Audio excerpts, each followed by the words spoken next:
Sleep issues caused by CPTSD is something I feel like very few people take seriously. A lot of people with CPTSD do not get that many hours of uninterrupted sleep every night because of nightmares, night terrors, or insomnia, or other issues.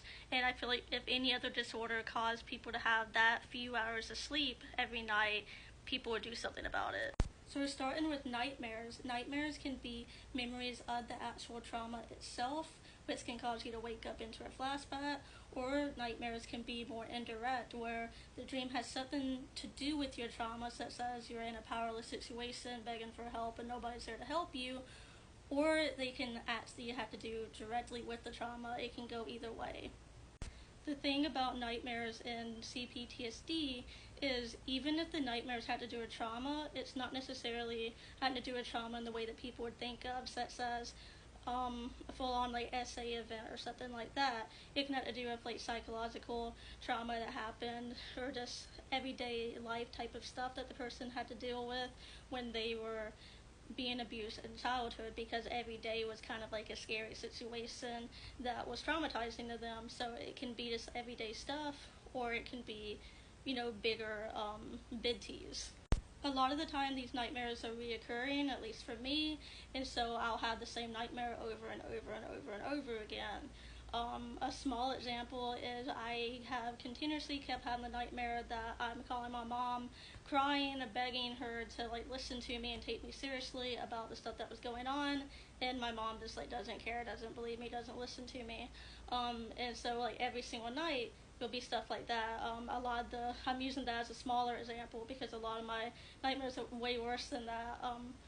But that's just an example. It can happen every single night. Some people might say, okay, well, before you go to sleep, do not think about the trauma. Make sure to do something that you enjoy, have a sleep routine, and that's all great, advice to give. But with CPTSD, you can not be thinking about the trauma before bed. You can read a book before bed, watch a TV show that you like, you can have a sleep routine. Your body can be completely relaxed, and the trauma could be nowhere near your brain before you go to sleep. But because the trauma is still stored in your brain and it affects your entire body, you can still have the nightmares either way.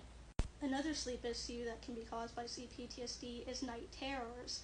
Night terrors are when you wake up screaming, crying, sweating, and you had the feeling that you had a bad dream, but you can't remember what it was about. And so you had a bad dream, but you can't exactly remember them. But you wake up just as upset, just as much adrenaline, just as much high blood pressure as if you had remembered your nightmare, you just don't remember what it was about. But keep in mind, you can still wake up that way from actual nightmares. A lot of nights I do wake up actually screaming, crying, sweating a bunch, out of breath, that sort of thing. So it can happen with nightmares or night terrors. It's just with night terrors you don't remember what happened. Another sleep-caused issue that can come from PTSD is insomnia. When I was 15 years old, I was diagnosed with insomnia. I had it before then, but that was when I was able to see a psychiatrist. I was diagnosed with insomnia, and it was so bad that even the medicine that the psychiatrist prescribed me to help me sleep still didn't help me sleep most of the time.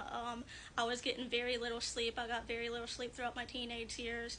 Might be part of the reason that I have some of the medical problems I have now. But yeah, insomnia can 100% be a side effect of CPTSD. And I feel like the average person is not aware enough of how much sleep affects things. Sleep is very, very, very, very important. It's very important that you get, I'm not sure exactly how many hours, I'm not a doctor, but some people say 6 to 8 hours of sleep. And it's very important that sleep is uninterrupted. You're not waking up a whole bunch of times from nightmares and night terrors. It is very, very dangerous to somebody's health. You can ask the doctor about more examples of why, because I'm not a doctor, as I said, but it is very, very unhealthy to not get sleep, especially consistently. And for people like me with CPTSD, we are consistently not getting enough sleep. We are consistently getting very broken up, if sometimes even any sleep, and that is very bad for somebody's mental and physical health and can cause a lot of issues in the future. So if you are able to see people to get help, it's very important to talk to a therapist, a doctor, a psychologist, psychiatrist, whatever floats your boat that can help you with this issue, because if it goes untreated, it can cause a lot of problems. I know people are not always able to get help, unfortunately. I do not have medical insurance, so I am not able to get any type of help for my problem, but if you are able to, it's very important that you make sure that you can get some sleep, because it can cause a lot of long-term damage in the future.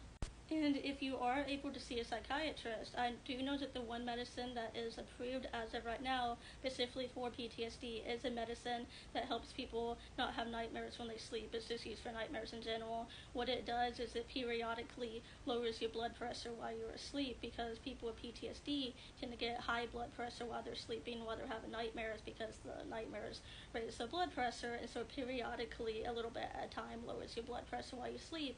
And for a lot of people, it can help them not have nightmares. And as I said before, the nightmares are not always directly related to the trauma, although oftentimes they are for me. They're not always directly related to the trauma. The one example I will give is, as a kid and teenager, a very recurrent nightmare that I would have is about being kidnapped. I would constantly wake up really, really scared about kidnapping dreams.